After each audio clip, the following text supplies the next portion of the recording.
Sí, realmente marcó la historia de la ciudad de Santa Marta, o partió la historia de la ciudad de Santa Marta en dos. Yo creo que hablar de Santa Marta antes de 1834 es una cosa y hablar posterior a esta fecha es otra.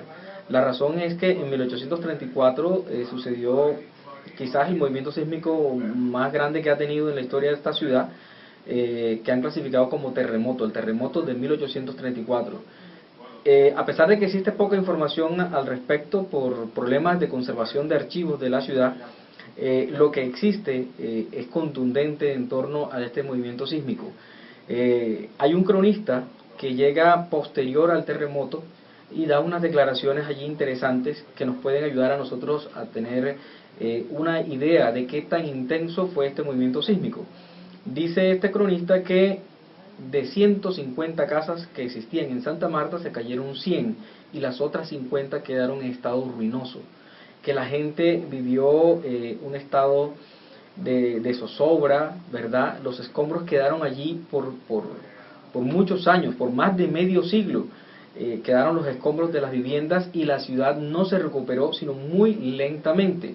Las condiciones socioeconómicas de la ciudad siguieron siendo las mismas imperando y la ciudad tuvo una lenta recuperación. Podríamos decir que la ciudad de Santa Marta que hoy podemos apreciar y que nos evoca épocas del pasado, realmente la hemos logrado a partir de la recuperación de la ciudad a principios del siglo XX.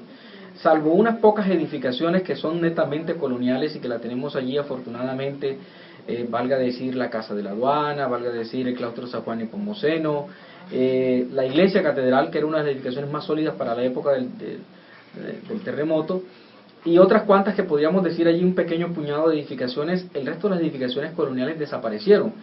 Y a pesar de que no hay que negar que la ciudad tiene trascendencia en la presencia de piratas y corsarios durante 3 siglos, y eso también influenció un poco, realmente lo contundente aquí es el terremoto de 1834.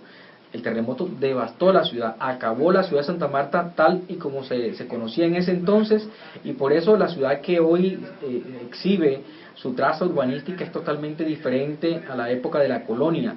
E incluso el tamaño de algunas casas cambiaron. Antes las casas coloniales eran casas enormes, de patios centrales amplios, y luego se construyen casas a principios del siglo XX ya enmarcados en una coyuntura económica que vive la ciudad, toda la región Caribe incluso, principalmente la ciudad y el Magdalena, y que va a influenciar incluso a Colombia enormemente a nivel de divisas, y es la presencia de la United Fruit Company.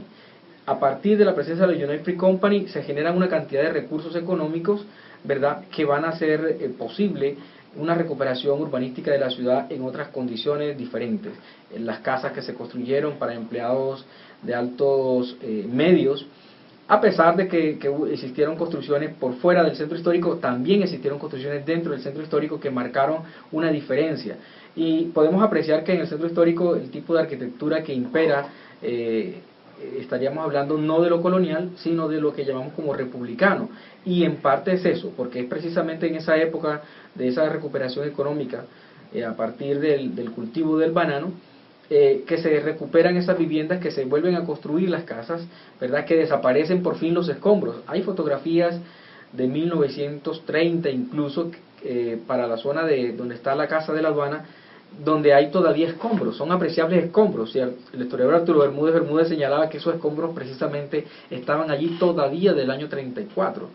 Entonces allí pues queda consignado la intensidad de este terremoto y lo que nos tendría a nosotros en alerta, porque estaría señalando que nuestra ciudad no es una ciudad como la gente pensaba, que estaba ajena a este fenómeno natural de los sismos, y que ya hay una información histórica fehaciente, no solo la del año 34, ¿verdad?, 1834, sino que mucho más remoto todavía, en el siglo XVII existieron otros sismos de menor intensidad, pero que estarían hablando precisamente de este fenómeno que podría afectar algún día en otras condiciones a la ciudad de Santa Marta.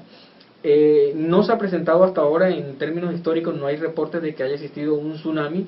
Parece ser que los epicentros siempre son en la parte continental, y los tsunamis se presentan por lo general cuando el terremoto es en la zona del mar. Pero eso no descartaría del todo que Santa Marta pudiese tener en algún momento un tipo de sismo de este fenómeno como los tsunamis.